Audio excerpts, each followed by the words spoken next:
Hello and welcome back to Israel with Aline. We are in Jerusalem today, and as you just saw, the war between Israel and the Hamas terrorists continues. And we came especially here to the old city of Jerusalem to show you the reality of what is happening here these days.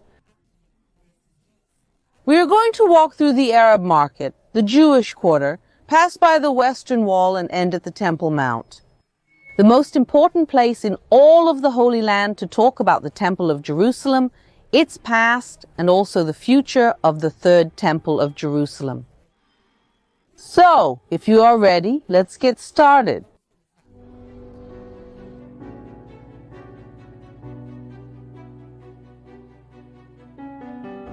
On a normal day, this place would be teeming with people. Thousands and thousands of people pass through the Jaffa Gate on a normal day. People who live here inside, yes folks, the old city is not simply an open-air museum. 40,000 people live here in the old city in a square kilometer besides the residents. Here there are schools, there is a health clinic, there is even a swimming pool here these days in the old city. There are usually tourists coming and going, so it is a place full of life. And to arrive here on this day and see the place so empty really gives us a very strange feeling. It's not completely empty, but there should be a lot more people here. And I think what we miss most here at this moment are the tourists.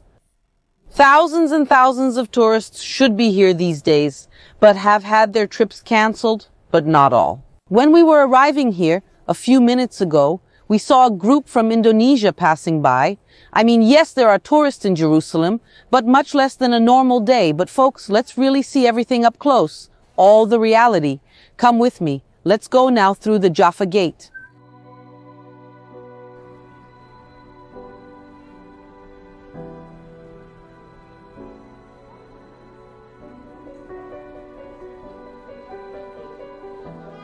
Well, if you noticed, quite a few people passed by here and touched.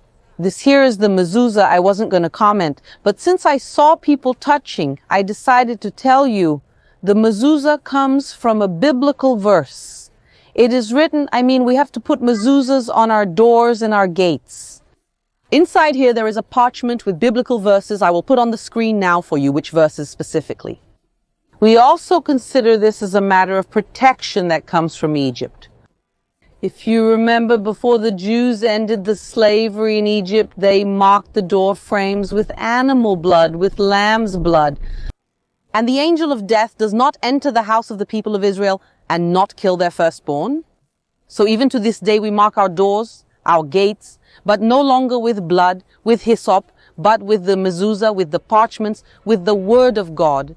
But let's go in.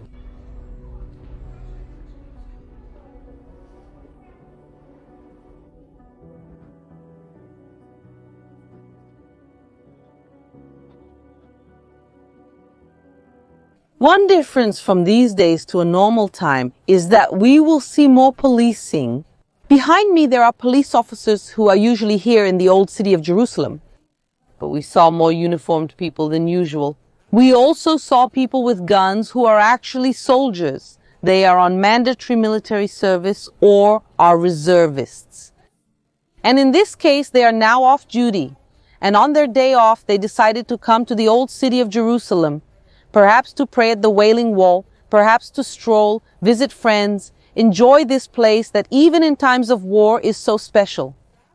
So these days, we are seeing a lot more armed people than usual, but let's go.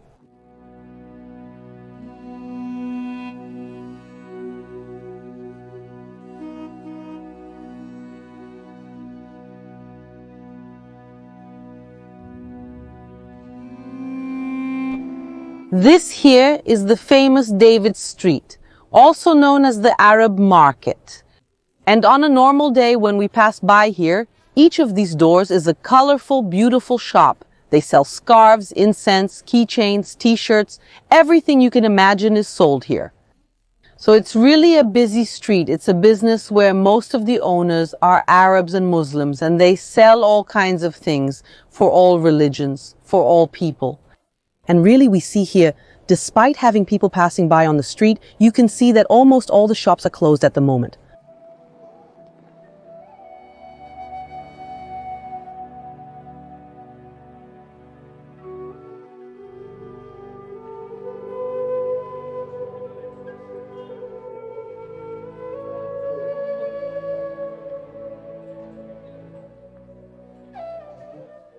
How are you? Wow, that's good. That's good. So folks, we just happened to meet here by coincidence. Sigino from Moria did a very special live with us on Hanukkah, the Festival of Lights, in case you don't remember. True. And even with war, with everything happening, he keeps coming here, working, striving. Every day. Trying to keep life as normal as possible. It's not easy, but we are strong. We are strong, and all of this will pass if God wills it. In Hebrew, we say this too shall pass. So I hope the next time we meet, it will be on good days, days of peace, and we do something cool together. So thank you, Sergio, and see you next time. So guys, what we are really talking about is a mix of many feelings that happen these days. On one hand, we find friends, we are in beautiful places. On the other hand, suddenly we see soldiers passing by. And it reminds us in reality that the war is still going on. And we really hope it ends soon. But only God knows when it will end.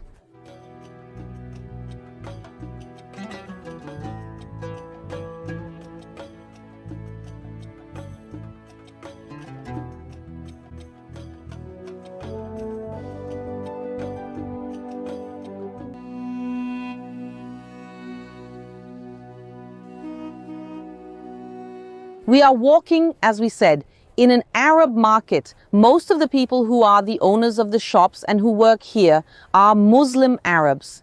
And it is important to remember that Israel is a mixed society with Jews, Christians, Muslims, different religions living here. About 18% of the population of Israel is Arab and Muslim. We also have Christian Arabs, and the coexistence here in Israel is peaceful. And that's why we see here on a daily basis, even walking within the Muslim neighborhood, even walking in the Arab market, life here goes on as usual. And it's also important to remember that a survey was conducted here, a survey of the Ibope style, and 80% of Israeli Arabs said they are completely against the Hamas attack made on October 7th against Israel. And 2% said they are in favor and 18% did not respond.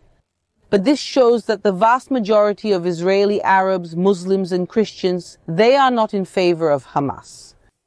A significant number of people in the Palestinian territories also oppose Hamas. This is a specific fight against terrorism, and God willing, peace will return, and it will return for everyone who lives here, regardless of religion and origin. And one more thing I want to tell you guys, that in the Israeli army there are not only Jews. In the Israeli army, Christians and Muslims also serve. So everyone here fights side by side to protect Israeli democracy and all the people who live here. So I just really wanted to make this comment to remind us that in the end, most of the population here does want peace.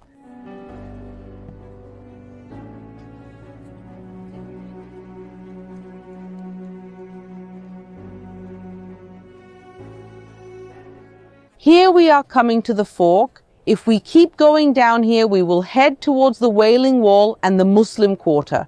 But we will follow this path here because we will still pass through the Jewish quarter. So let's go.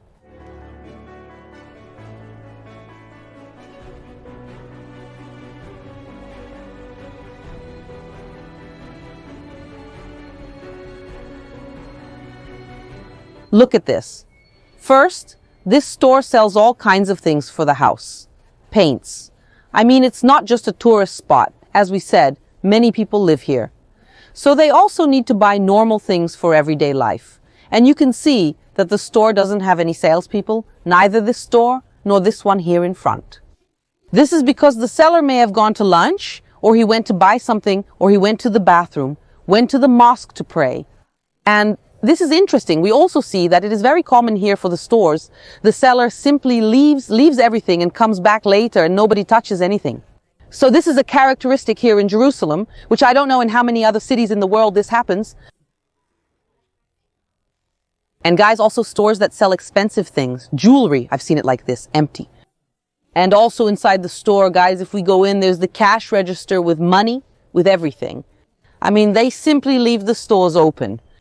But let's go, we're heading to the Jewish district.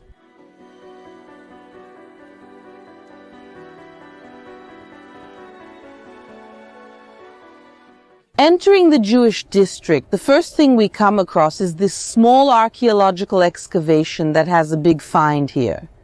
Big also, literally. Here is a 7-meter wide wall, and you can see its original height marked there on the wall. I mean, it's really very wide and very big, and it's 2,700 years old. Now, what is the real importance of this wall? It's that it appears in the Bible. This is the wall that King Hezekiah built to protect Jerusalem from the Syrian invasion. If we're talking about a war that's happening now, in 2024, this is about a war that happened 2,700 years ago. And the construction of this wall is also reported in the book of Isaiah, chapter 22. And they tell of the construction of the wall, but more importantly, in my opinion, is what happens a few chapters later. Hezekiah builds and fortifies the city, constructs water systems, walls. He does everything to protect the city from the invasion of the great and strong Assyrian army. But in the end, it is God who will save the city. And the angel of the Lord wipes out 185,000 enemy soldiers, a good part of the Assyrian army, and thus saves his city of Jerusalem. Here we are reminded of the importance of physical protection. Hezekiah did his part. He fortified the city and protected himself. But in the end, it was God who gave the victory. The guardian of Israel neither slumbers nor sleeps. And I also believe that victory will come to the people of Israel. But above all, peace must return to reign here in the entire region. But this reminds us not only of the wars of the present, but also the wars of the past.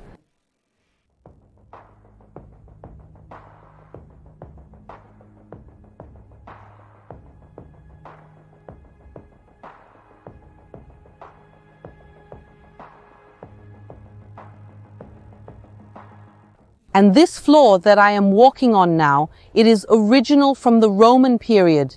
That is, it is about 2,000 years old, and it is really a privilege to be able to walk on it to this day.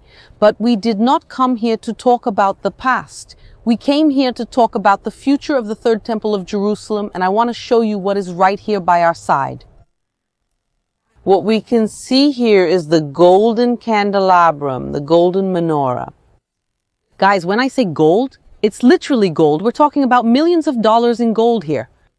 This menorah, it's a replica of the menorah that was inside the Jerusalem temple. We know exactly what the temple utensils were like because God orders this in the Bible, the description of how they should be made.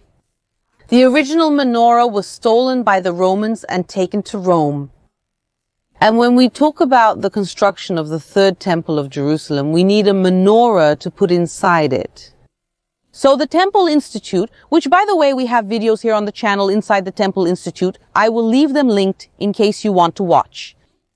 But the Temple Institute built this menorah exactly according to biblical instructions to be placed inside the Third Temple of Jerusalem, and the location of the Third Temple of Jerusalem is the same as the first and second, what we call as Temple Mount, the place where today is the Dome of the Rock, where we are going.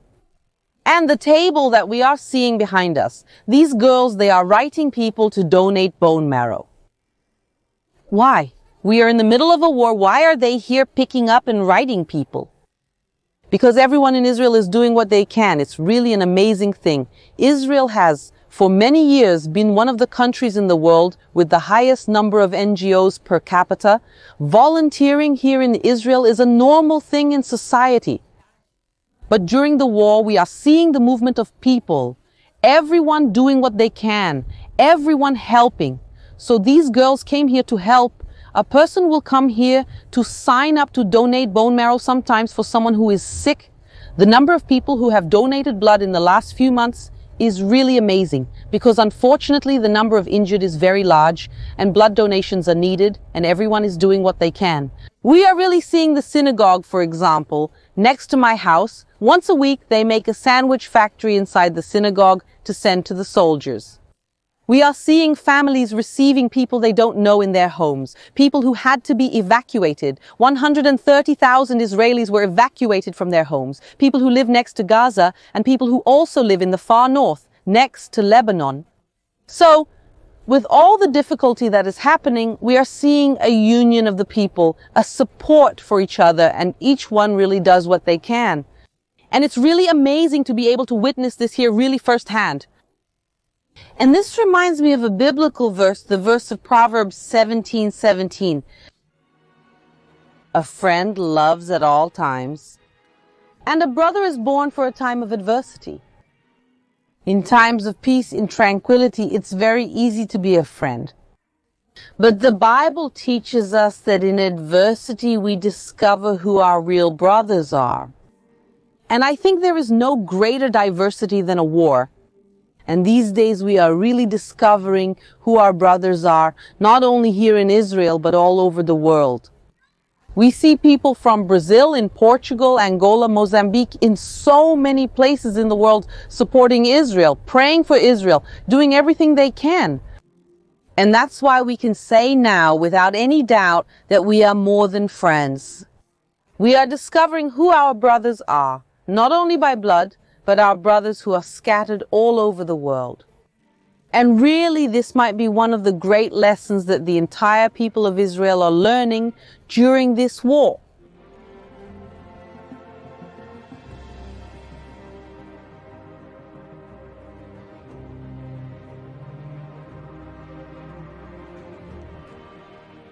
Here to our right, we are seeing a construction. They are building here an elevator that will take from here, from the high part of the Jewish neighborhood down there to the Wailing wall. But this work is still going to take a long time, because every time they are digging where the elevator will pass, they are finding a lot of archaeology. But I hope that in a few years it will be ready.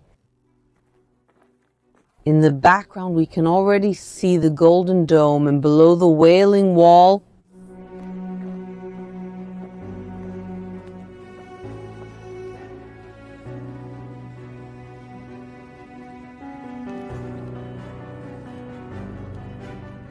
let's take this opportunity also to place our request, our prayer, at this very important location. And indeed, the main prayer is the prayer for peace. But I also invite each of you to take this moment to make your personal prayers. Now, with our note already written, let's approach the western wall, which are remnants of the Temple of Jerusalem from the outer wall of the temple. So everything we're seeing here is 2,000 years of history. These are the remains of the Second Temple of Jerusalem. I mean, when Jesus visits the temple, these are the same stones that were already here. But it's important to remember, folks, we don't pray to stones. We can only pray to God. Look at what is written in the book of Chronicles. But will God indeed dwell with men on earth? Behold, the heaven and the heaven of heavens cannot contain you. How much less this house that I have built?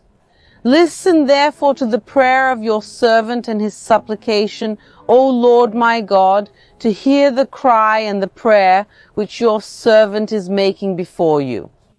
May your eyes be open day and night toward this place, of which you said that you would put your name there.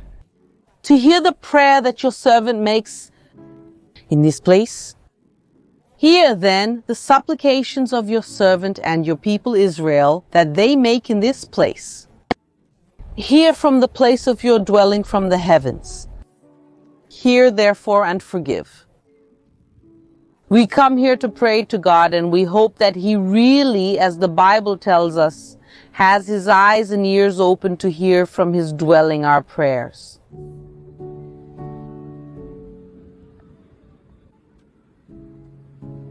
And as the local tradition says, we are now leaving backwards from the Wailing Wall. This is not a rule, it is not an obligation, but it is an important tradition. Because we believe that we are here in the presence of God, so we don't want to turn our backs on Him, and that's why we take a few steps back and then we turn around.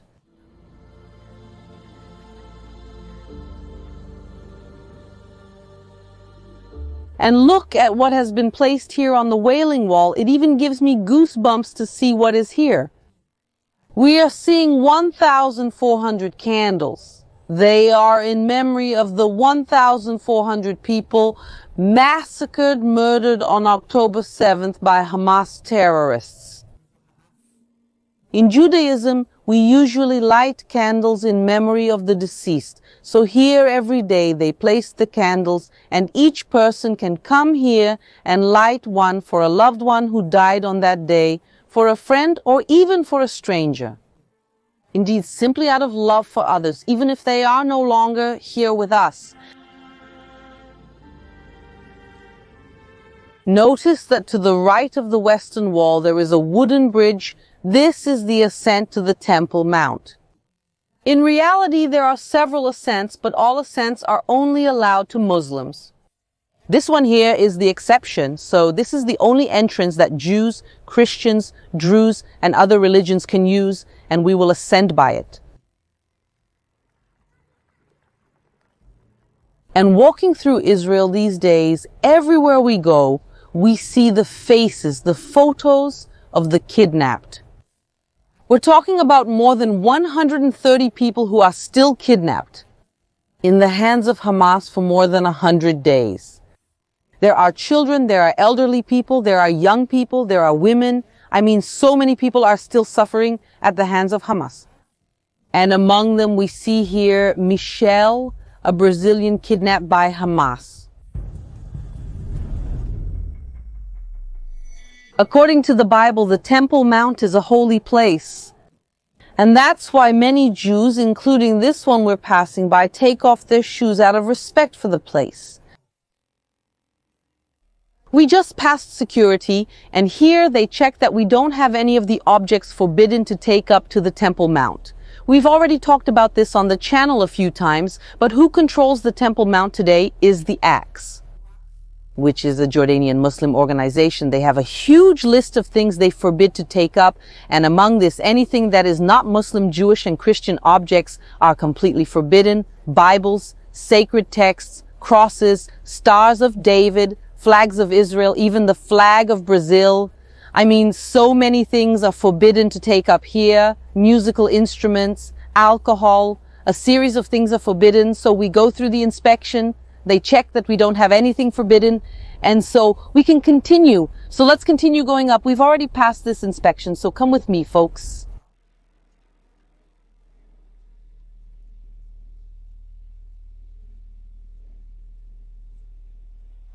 Wow. Come here to see what's happening.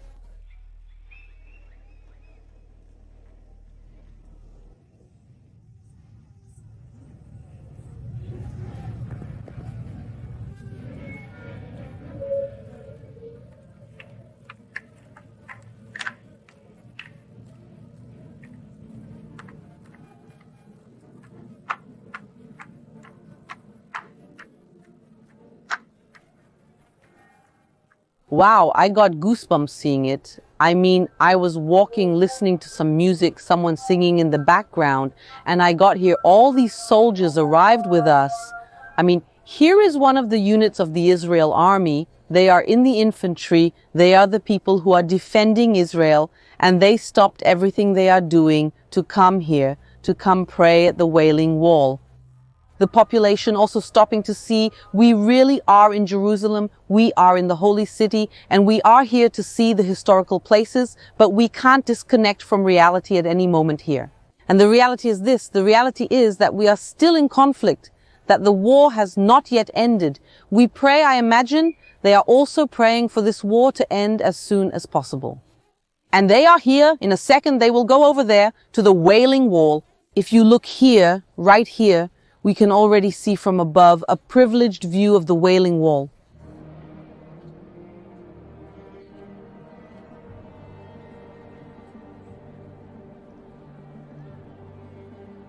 And here we can really see the connection of the Temple Mount, which is where we are arriving, with the Wailing Wall. So I think the most special view of the Wailing Wall is really from here. We can see these people praying right below us, and we can also see that the Wailing Wall is a traditional place. And that's why men pray on one side on the left side, and women pray here on the right side. And 24 hours a day, 7 days a week, no matter when you come, there are always people praying here. I think one of the most special things about this place are thousands of years of uninterrupted prayer here in the city. Despite many things have changed, the temple is no longer here, but this here is a place of prayer. We are talking for over 3,000 years. But really, folks, we came to see a mount of the temple, to talk about the first, the second, and mainly about the third temple of Jerusalem. Let's go.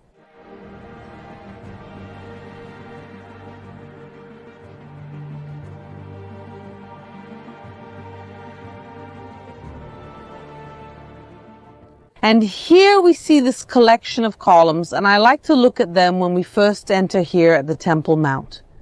Why? Because each column is from a different period, so it reminds us how much history there is in this place, and the history continues to be written to this day. Let's start here at the Al-Aqsa Mosque. Let's go.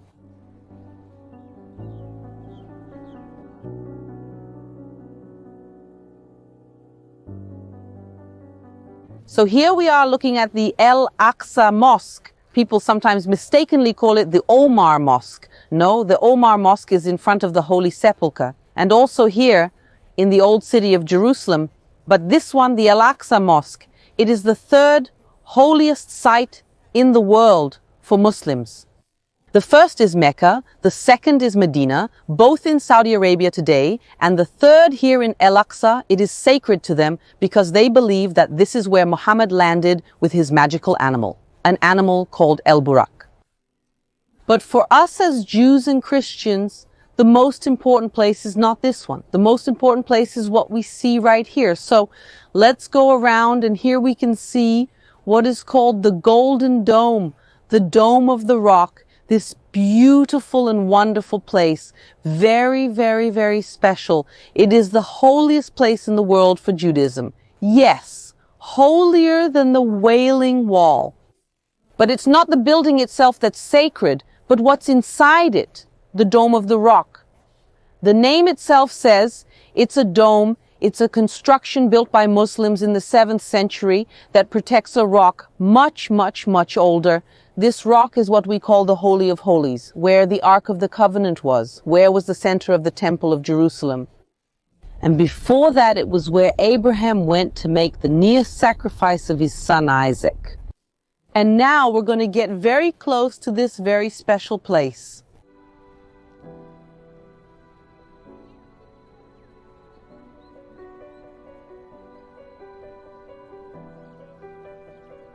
See that there are also more tourists here, which means Israel is not completely empty. But I really don't know where they are from.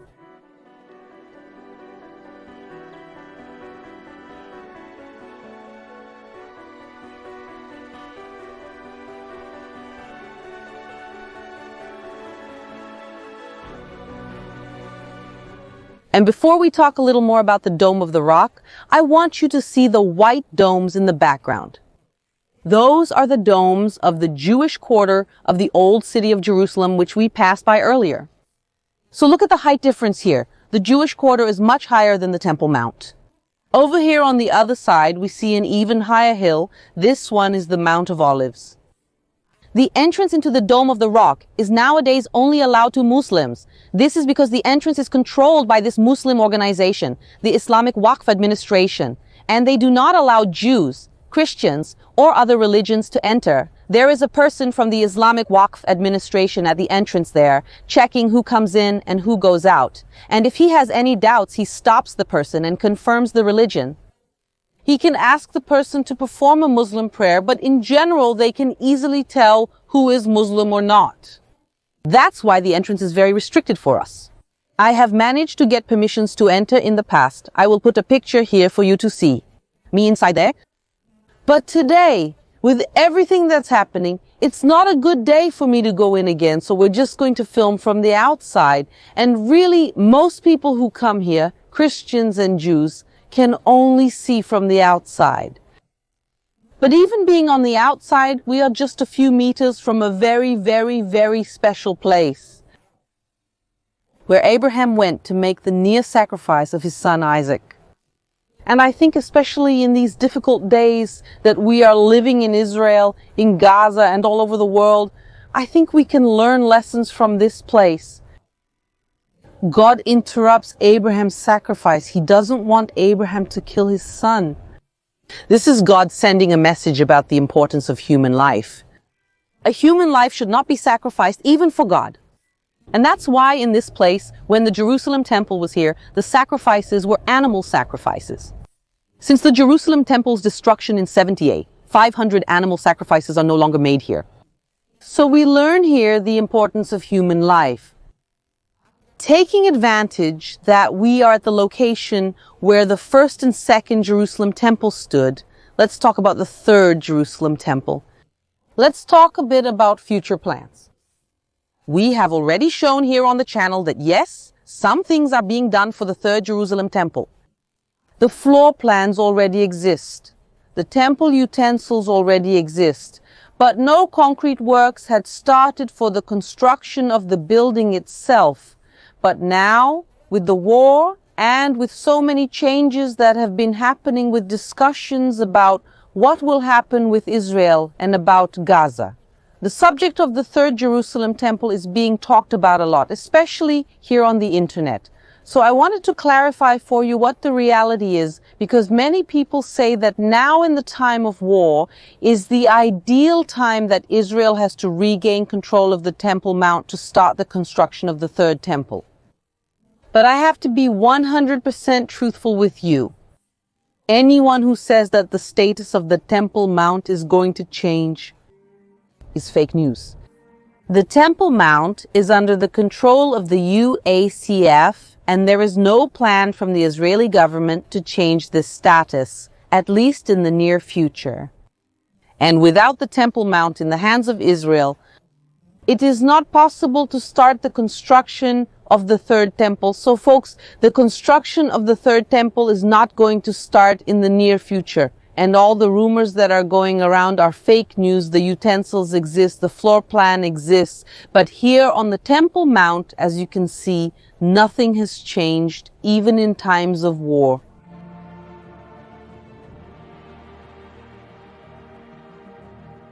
And since we're talking about Abraham, I want us to read one more verse together. I will bless those who bless you, and whoever curses you, I will curse. And in you all the families of the earth will be blessed. The Holy Land is a place of blessing for all families and for all nations. In recent years, Israel has begun to discover who its friends are. But in these difficult times, we discover who our real brothers are.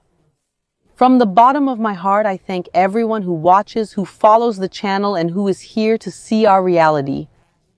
And we really continue praying from here, from all places in Jerusalem, for true and forthcoming peace, for all the Holy Land, for everyone, and for all the families of the earth. Thank you very much.